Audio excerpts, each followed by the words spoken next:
Hello MTG friends, Zach back here with another video. We are doing some more Commander card reviews, because the full Lord of the Rings Tales of Middle-earth set has been spoiled, both the Commander decks and the actual set. And rather than doing the crazy chaos and just finishing up the review, I'm going to do two parts. I'm going to do a quick review of the Commander set cards, and then I'm going to do a review of the main set, legendary creatures, commanders, etc. So we're only covering legendaries here. We are not going to cover all the non-legendary cool cards, kind of like I did at the end of the previous one. We might do a separate video just talking about those.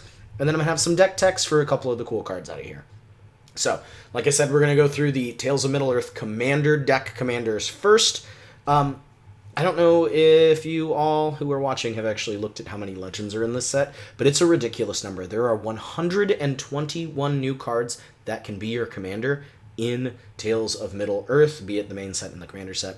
So, like I said, we're splitting it into two. We're going to go real short on the cards that aren't that exciting, but we're going to start with a pretty exciting one. We have Aragorn, King of Gondor.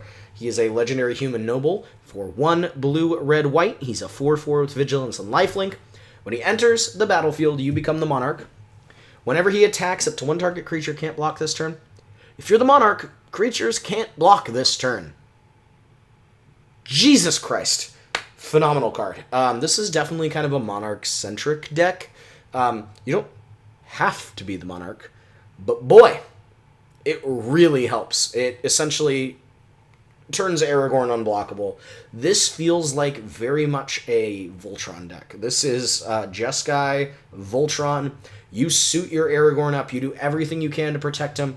You also get the monarchy and do everything you can to defend it, and then your Aragorn is just swinging in and murdering people. And frankly, if you don't have the monarch, that's okay, because whenever Aragorn attacks, a target creature can't block. You can always get the worst thing out of the way. But just having that everything is unblockable this turn, whew, Aragorn is spicy. Next we have Arwen, Weaver of Hope, 1 green for a 2/1 legendary elf noble. Each other creature you control enters the battlefield with a number of additional 1/1 counters on it, equal to Arwen, Weaver of Hope's toughness. I hate to say this, but Renata, it's finally time to pass you up. Arwen, Weaver of Hope is just a clean replacement for that card. 1 less mana, has the ability to grow your creatures bigger than 1 as long as you can get Arwen a little bit bigger as well. This card genuinely seems phenomenal. I'm not sure this is a commander. I think mono green doesn't really care that much about just getting some extra 1/1 counters on creatures in a commander deck, but I think as a piece of your 99, especially in a historic or legendary matters theme, Arwen is going to do a ton of work. I have a legendary matters deck that happens to contain green, and I think Arwen is going to do some crazy work there. Alright, we have Baragond of the Guard, 3 and a white for a legendary human soldier. He's a 3/3, and when he or another human enters the battlefield under your control, all creatures you control get +1/+1 and gain vigilance until end of turn. He is defending that place. It's phenomenal. Again, don't think this card is going to be a powerful commander on his own. I can certainly see him in a little deck that just churns out a lot of humans, but I think he's better in a deck with more colors that can support more humans, kind of like the commander deck that he's coming out of. So Baragond seems very powerful. We have Bilbo, Birthday Celebrant next. This is a 2/3 halfling rogue for white, black, green. If you would gain life, gain that much life +1 instead, and then 2 white, black, green, and tap him. Exile Bilbo, Birthday Celebrant. Search your library for any number of creature cards. Put them onto the battlefield. Then shuffle. Activate only if you have 111 or more life. So I talked about this one a little bit in the previous video that I did, but whew, what an incredible activated ability. Even with that pretty high-end rider, having to gain, 71 life from your starting total is certainly a task. But in a dedicated life gain deck, I can see this happening pretty easily. And Bilbo seems really powerful for that effect. If you can nail that activated ability and you've got the right combination of creatures in your deck, you effectively win the game on the spot just for activating his ability. Bilbo is one of those cards that I don't think you, as an opponent, can allow to activate, or you should fully expect to lose the game on the spot. This provides so much pressure on your opponents that it's almost a little ridiculous.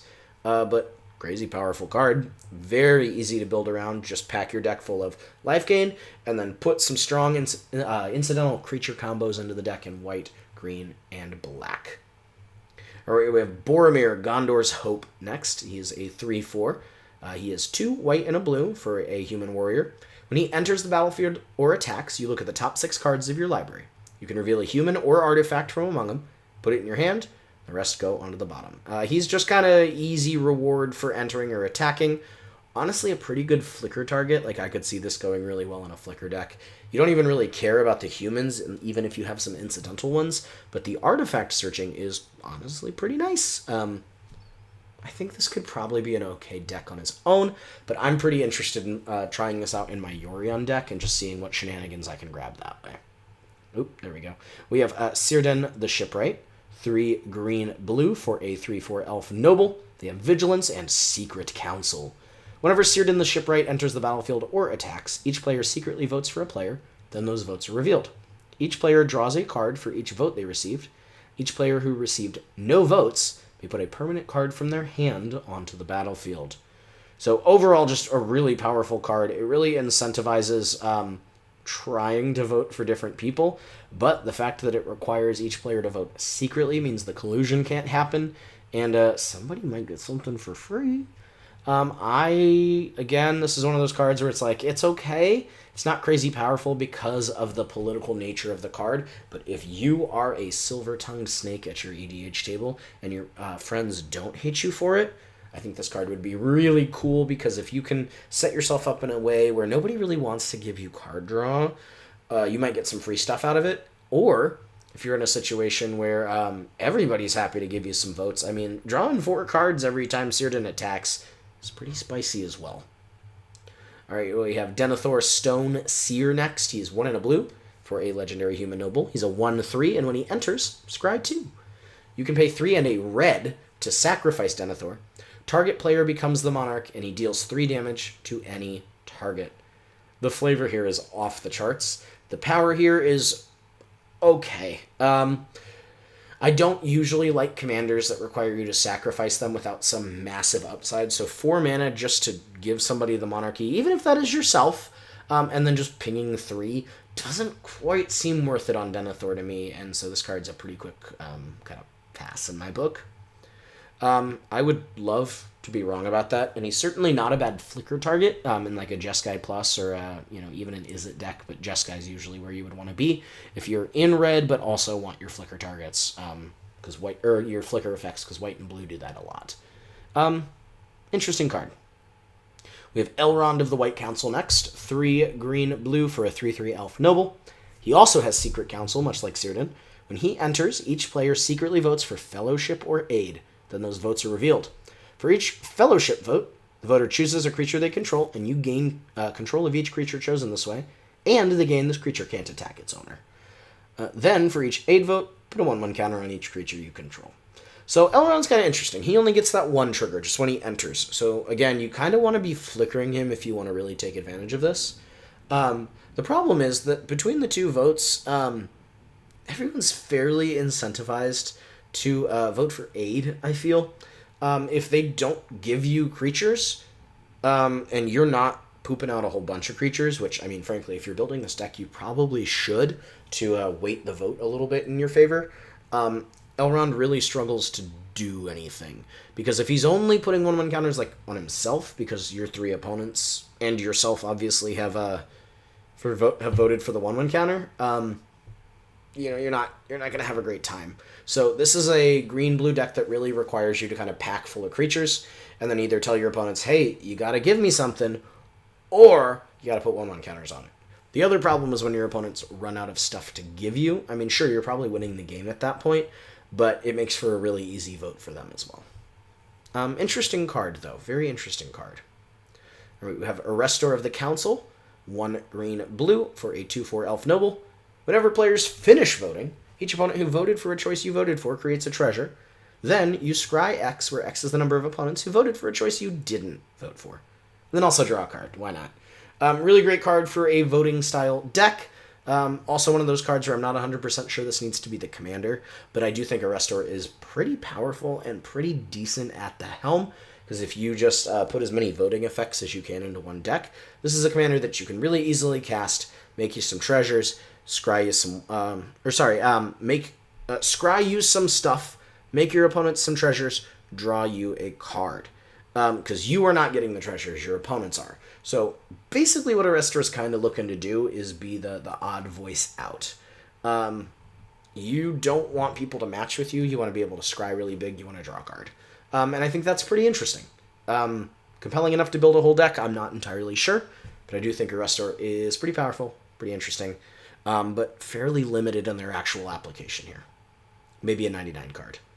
We have Faramir, Steward of Gondor next. 1 white, blue, 2/2. Human Noble. When a legendary creature with mana value 4 or greater enters under your control, you become the monarch. Beginning of your end step, if you're the monarch, make 2 white, 1/1 white human soldier creature tokens. Just really great reward for being the monarch.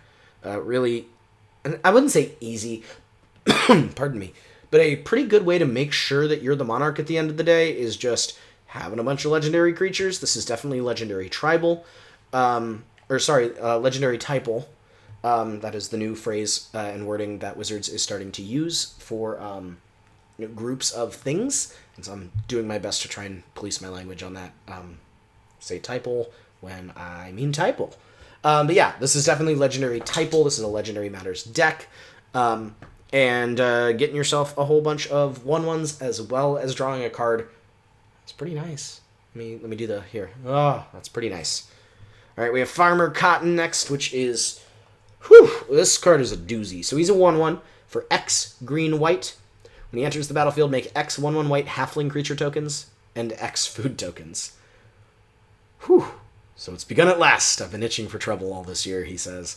Oh man, Farmer Cotton is a beast. Again, probably not the commander of the deck, but oh my god, this is going directly into Ginny Fey for me personally.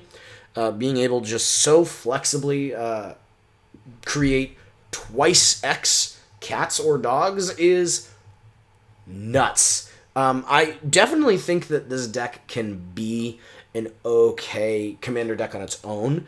Really nice in food, though. I think Abzan Food, which is definitely really enabled by this commander set, is in love with this card, and conveniently it's in that food deck. But Farmer Cotton does an amazing job of getting you an army and the rations to feed your army in a pinch. All right, we have Frodo, Adventurous Hobbit next. White and black, 1/3 halfling scout, and he partners with Sam, loyal attendant, who we'll talk about in a little while. He has vigilance. When he attacks, if you gain 3 or more life this turn, the ring tempts you. Then if Frodo is your ring bearer and the ring has tempted you 2 or more times this game, you draw a card. So Frodo's partner, Sam, is green-white, so this makes it an Abzan deck. Sam cares a lot about food, and food, conveniently, when you crack it, gains you 3 life. So basically, Sam eats the food, Frodo gets tempted by the ring, and then you get to draw a card at the end of the day. Not a bad pairing. The effect itself is pretty decent, just because Abzan life gain, Abzan food is probably going to end up being pretty similar in effect. And getting to draw the card, and then also just loading up your ring bearer as Frodo, basically, seems pretty decent. Again, not incredible, but pretty decent. We have Galadriel, Elven Queen next. 2 green and blue for a 4/5 Elf Noble. She has Will of the Council. At the beginning of combat on your turn, if another elf entered the battlefield under your control this turn, starting with you, each player votes for Dominion or Guidance. Dominion gets the most votes, the ring tempts you, then you put a 1/1 counter on your ring bearer. Guidance gets more votes, or the vote is tied, you draw a card. Neither effect is particularly huge or swingy, and you have to make sure you have an elf enter or you do not get to do this vote. But being able to not just make sure you get all the way up to your 4 ring temps, but also grow your ring bearer a little bit certainly doesn't hurt. And then Guidance being just draw a card. Sure, why not? Go for it. This, similar to what I mentioned earlier about Arrestor of the Council, I think this deck, or this card rather, has that problem of having an easy choice for your opponent. Because once you've hit 4 ring bearings, or ring tempts, you're not getting additional effects from your ring.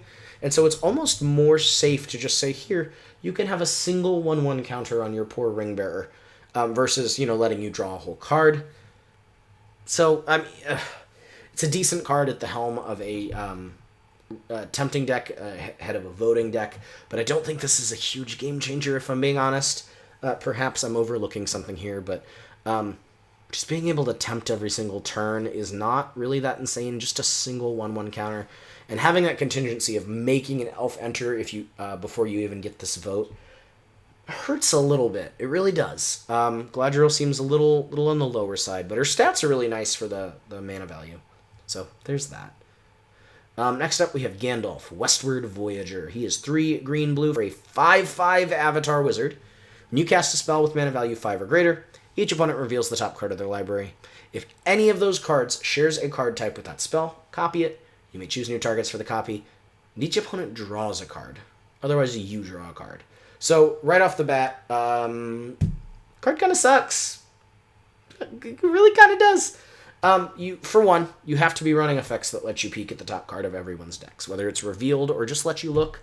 It's really dangerous with this card to be casting a big spell that you would like to copy, because it has to be 5 mana or greater, and not knowing that you're going to get your copy, because you just drawing a card is not a good enough payoff as a commander, in my opinion, for casting a big spell each turn.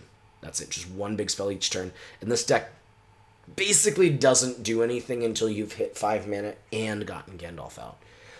Now, furthermore, yes, copying the spell just for casting something with a mana value 5 or greater is good. However, giving each opponent an additional card to work with is bad. So I am immensely split on Gandalf. People seemed incredibly hyped for him. I've seen some interesting builds with him, but reading the card and looking at what it does, the basic things you do with a Magic the Gathering card, leaves me feeling a little underwhelmed. I think there are easier ways to copy spells. I think there are less limiting ways to copy spells. And most importantly, there are ways to copy spells that don't give your opponents free cards just for you doing what your deck is trying to do. So this card is a struggle for me. I do think this just reads as an extra turns commander. Copy an extra turn. Whoa. And now you've got 2 extra turns to do it again and again and again, and then the cards your opponents have drawn probably don't matter. So there's something good here, but I think it struggles to find a way to be fun at the same time as well. All right, Gilrain Duindane Protector. I'm sorry, I don't know how to pronounce a lot of these words. This is Aragorn's mama. She is 2 and a white for a 2/3 human noble. For 2 mana, you can tap and exile another target creature you control.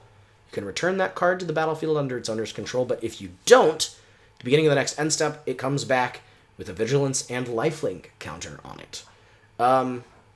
Card is great. This is definitely a must-play in a lot of Flicker decks. I'm going to be putting this in my Yorion deck. And the fact that cards that maybe I don't want to flicker a whole lot or don't have like crazy ETBs, I can just turn into a vigilance and lifelink blocker. Seems really great. The choice here is not really that tough either. If I need an instant just flicker go, that is an option. And if I'm willing to wait just a little bit longer, not 9 months to give birth to Aragorn, but just a smidge longer, I get 2 free counters out of it. So that's certainly interesting. Gilrain seems really powerful as an effect, just not so much as the head of the deck, in my opinion. She's very much a 99 card. All right, we have Gimli of the Glittering Caves next. 2 and a red for a 1/1 Dwarf Warrior with double strike. When another legendary creature enters under your control, put a 1/1 counter on Gimli. Whenever he deals combat damage to a player, create a treasure. Gimli is one of those cards that feels like it could get out of control very, very quickly if you build your deck around him. Just go mono red, super cheap legendary creatures, and suddenly you've got yourself a double striking menace. Now, Gimli does not have any natural evasion himself, so you're going to need to find ways to give him trample, maybe give him menace, stuff like that to make sure that your dangerous double striker is able to connect, and then you're able to grow him quickly and just absolutely eliminate people with commander damage. Otherwise, I would say Gimli would definitely struggle. So this deck kind of pulls in a couple directions. So get Gimli his evasion, play your legendary creatures, win the game. Cool card. Pretty simple, though. We have Gollum Obsessed Stalker next. 1 and a black for a 1/1 halfling horror with Skulk, which means he can't be blocked by creatures with higher power. Beginning of your end step, each opponent dealt combat damage this game, by a creature named Golem-Obsessed Stalker loses life equal to the amount of life you gained this turn. Golem is nuts. So, really simple card. I mean, it's a 2-mana 1/1, can't be blocked by anything bigger than a 1/1, but the fact that as long as he's on the board and you've hit them with Golem at some point this game, every end step they lose life equal to the amount of life you gain this turn is absolutely wild to me. I plan on putting this card in my Rodolph the Duskbringer deck, which is already very much a life gain deck. What you doing, puppy? Hi, Bubba. My dog has come to visit again. Messing with the card here. There we go. But yeah, he's hanging out next to me. So if you hear any noises, I'm going to try and not let him bark this time. Fingers crossed. But anyway, as a life gain deck with Rodolph, I feel like this card is crazy. As long as you can get him out, connect with even just one person, you're doing some absolutely nutty stuff with this. We have Grima, Saruman's Footman next. 2 blue-black for a 1/4 human advisor. Can't be blocked. When he deals combat damage to a player, they exile cards from the top of their deck until they exile an instant or sorcery card.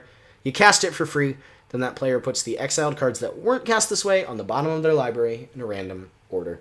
This is almost a sick mill card, but then they all get to go back to the library. That's so sad. But you do get to cast a free spell each time you connect. Free instant or sorcery. That's pretty darn good. One thing I will note with Grima, though, is that if you don't cast the spell that they reveal, that card also goes back to the bottom of their library as part of that random order return. So if you just reveal like a random counter spell that you can't do anything with, it's going back into their deck. It's a shame it doesn't mill them, but that might have been maybe a little too powerful since he can't be blocked. Maybe if they're not playing a lot of instants or sorceries, there goes a chunk of their deck.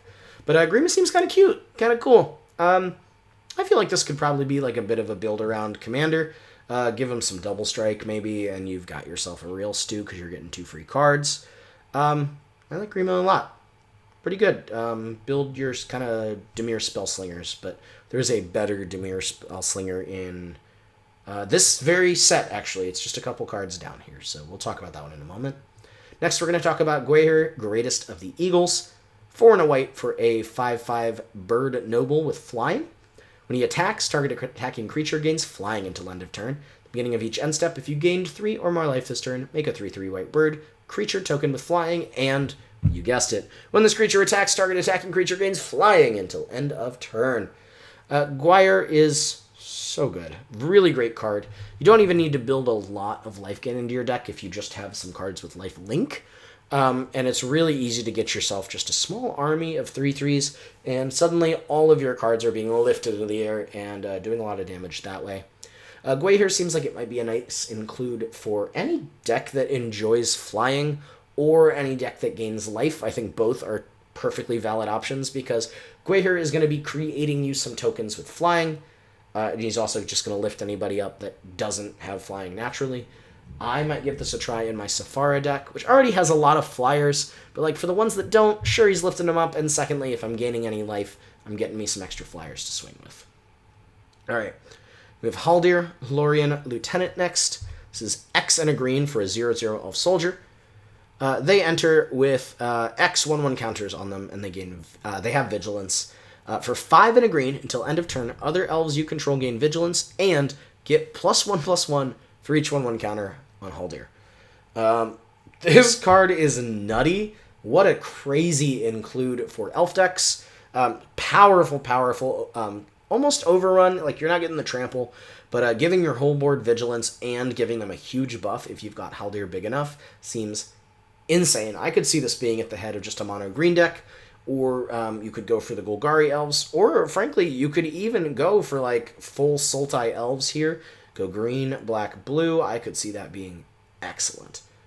All right, we have Legolas Greenleaf next. 2 and a green for a 2/2 elf archer with reach. He can't be blocked by creatures with power 2 or less. When another legendary creature enters, you put a 1/1 counter on Legolas. And when he deals combat damage to a player, you draw yourself a card. So he grows pretty quickly, as long as you're playing a Legendary Matters deck.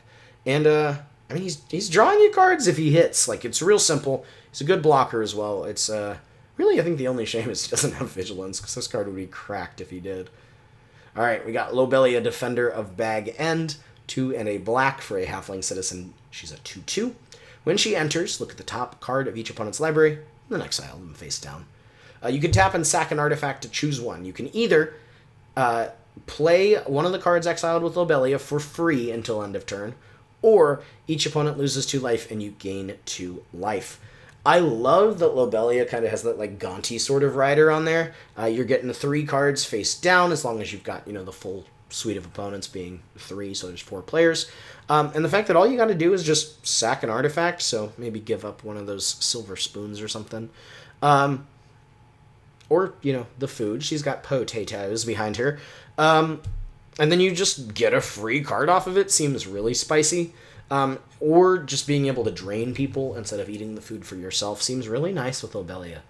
Also one of those cards where it's a little hit or miss on if she would be the commander herself, but I think she has a welcome home in a lot, and I mean a lot of commander decks that make treasures, or food, or clues, or really just anything reusable. Getting yourself 3 free cards over the course of a couple of turns, and then just draining everybody every turn is quite efficient. Alright, as I mentioned back when we were talking about Grima, here is the other Spellslinger in Dimir that we're getting out of the set. Lord of the Nazgul, 3 blue-black for a 4/3 Wraith Noble with flying. Your Wraiths have protection from Ringbearers. Whenever you cast an instant or sorcery, create a 3/3 black Wraith with Menace. And if you control 9 or more Wraiths, your Wraiths have base power and toughness 9/9 until end of turn. So this is very much load up this deck as a Spellslinger. Maybe put all 9 of the Nazgul into this deck, though, too. That would be really funny. And then just go absolutely crazy. Cast all your instants or sorceries. Every tiny little spell you've got.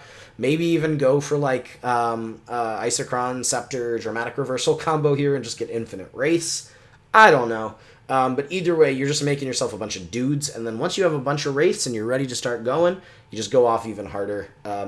All your stuff is absolutely massive. This is basically, you take a Talrand deck, you stick black into it, and you just go hard. Card seems amazing. We have Mary, Warden of Isengard. They partner with Pippin, Warden of Isengard, also to make them Abzan. They are 1 green and a white for a Halfling Advisor. They're 1/4. And whenever one or more artifacts enter under your control, make a 1/1 white soldier creature token with lifelink. This only triggers once each turn, though, so you can't go infinite with Mary. He's not that kind of guy. We have kind of a simple deck here. I'm going to jump forward to Pippin really quickly just to give you an idea of what's up. He makes food tokens. He sacrifices 4 foods to get a bunch of dudes. So basically, Mary is whenever you make the food from Pippin, you get yourself your soldier. And then Pippin eventually sacks those foods to give your dudes +3/+3 in haste.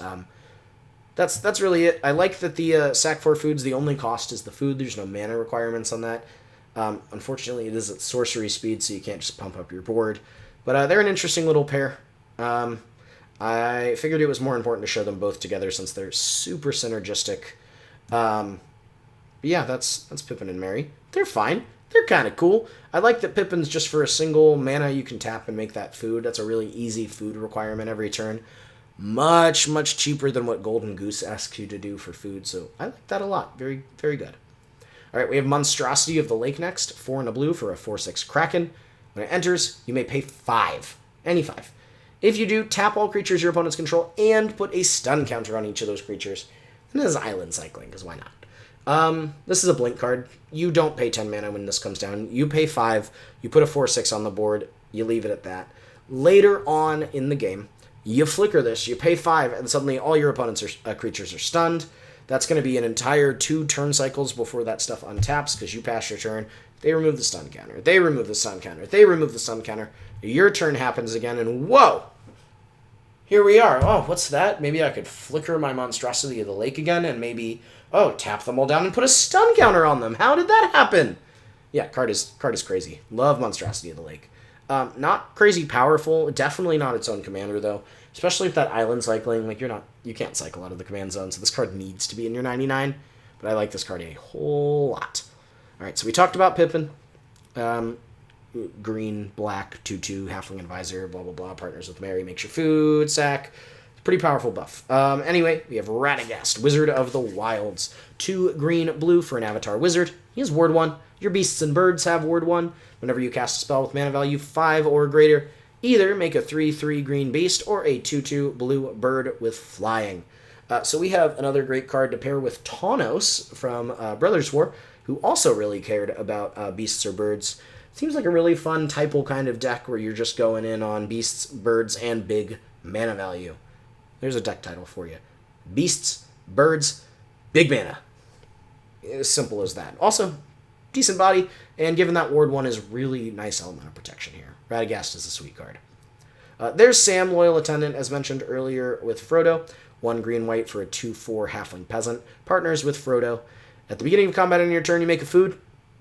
Foods cost 1 less to activate. Real simple, real nice. I do see this pairing really, really well with the Shelob from the main set, which we'll talk about in the other video, simply because it doesn't care what kinds of foods, so if you have some way to transform a creature into a food or get other activated abilities onto foods, those will also cost 1 less, which is the ability that kind of tickles the back of my brain. I don't think there's enough of those effects right now to make Sam crazy and like make your activated abilities cost 1 less. But I think this is a card to keep an eye on for the future if foods ever start getting more varied abilities, kind of like some treasure cards have. But also just getting a free food every turn and then only having to pay 1 to gain 3 life is great. Really cool card. We have Saruman the White Hand next. 1 blue, black, red for a 2/5 Avatar Wizard. When you cast a non-creature spell, amass Orcs X, where X is the spell's mana value, and your Goblins and Orcs have Ward 2. This card is just big mana. Deck. Anything that you have with a really big mana value, especially if you can reduce the cost of it, is nuts. You're just going to have the biggest army on Earth. It's harder to interact with that Ward 2, so this deck seems really fun with effects like Delve or things that reduce the cost of your spells. Also kind of cool with X spells, where you can kind of modularly pay into them based on what you want and then make your army a little bigger. Super cool card. Seems pretty powerful with the right moves. We have Sauron, Lord of the Rings. Hey, that's the set title. 5 blue, black, red. So this chunky boy is 8 mana. You get yourself a 9/9. When you cast it, you amass Orcs 5, mill 5, and then return a creature card from the graveyard to the battlefield. So you cast Sauron, you get a 5/5, you get a free creature out of your graveyard, straight to the battlefield, as long as you know you had a creature in there to get. He has trample. When a commander an opponent controls dies, the ring tempts you. I'm going to be honest, I don't think this card is worth it for 8 mana. Sure, it's a 9/9. Sure, it's big. It's got trample. You're probably playing like a kill spellish kind of deck because you're trying to eat your opponent's commanders. But, man, like he doesn't even have haste. He comes in, you get a big orc, you get a free extra creature, you got your 9/9, so like the mana value is there in a sense, but he's just kind of boring. This is Sauron. He should do more than that, and the main set one absolutely does. So this card is strong, but for 8 mana, like I really want to be making a bigger impact on the board than just getting some dudes. Maybe that's just me. We have Shelob, Dread Weaver, 3 and a black for a 3/3 Spider Demon. Whenever a non-token creature an opponent controls dies, exile it. 2 and a black, you can put a creature card exiled with Shelob into its owner's graveyard. And then you put 2/1/1 counters on Shelob and draw a card. Or you can pay X, 1 and a black, put target creature card with mana value X exiled with Shelob specifically onto the battlefield, tapped under your control. So Shelob weaves up to her victims, and you can either munch on him by just kind of tossing them away, get yourself a little bit bigger of a Spider Demon, and then a free card, or you can start stealing that stuff that you've exiled. And also, just having that passive rider of exiling creatures your opponents control when they die is really significant. Notably, since this doesn't touch tokens at all, tokens your opponents control can die and get that die trigger no matter what. But also, this is not a replacement effect, so their creatures are notably dying first and then being exiled. So don't play this as like anti-dies hate, but anti-dies, but you can definitely play this as like just general graveyard hate and start getting yourself some creatures or some cards. We have the Balrog of Moria next, 4 black, black, and red for an 8/8 with trample and haste. When it dies, you can exile it. When you do, for each opponent, exile up to one target creature that players control. You can also cycle it for 3 in a red, and when you cycle them, make yourself 2 treasures. Sure, I wasn't going to play this as a commander anyway, right? Yeah, just high mana value, 7 mana is a lot, but you get yourself an 8/8 with trample and haste. That's honestly pretty good. And then when it dies, you get to remove 3 creatures. That's great. Phenomenal. Really great dies effect. I'd say the biggest catch with the Balrog, obviously, is that 7 mana cost, but hits like a truck, and once it finally goes away, you're just removing the worst things on the board. Seems pretty spicy. We got the Gaffer next. 2 and a white for a halfling peasant. He's a 2/3. Beginning of each end step, if you gain 3 or more life this turn, you draw a card. Eat food, draw cards. Simple as that. Really great little draw engine in a life gain deck. Treebeard Gracious Host is 2 green and a white for a tree folk. He's a 0/5 with trample and ward 2.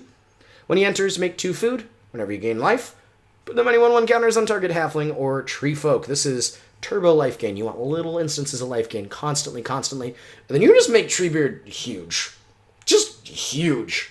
I mean, just the fact that when he enters on his own, he's effectively giving you +4/+4 of stats on Treebeard himself. He has trample, so he's effectively a Voltron commander.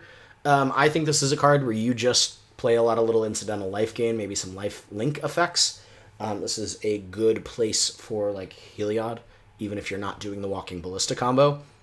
Treebeard he gets big really, really quickly, I think, because it's just when you gain life. Whenever you gain life, put that many counters. So if it's 1 life, great, you get 1 counter. If it's 40 life, you get 40 counters.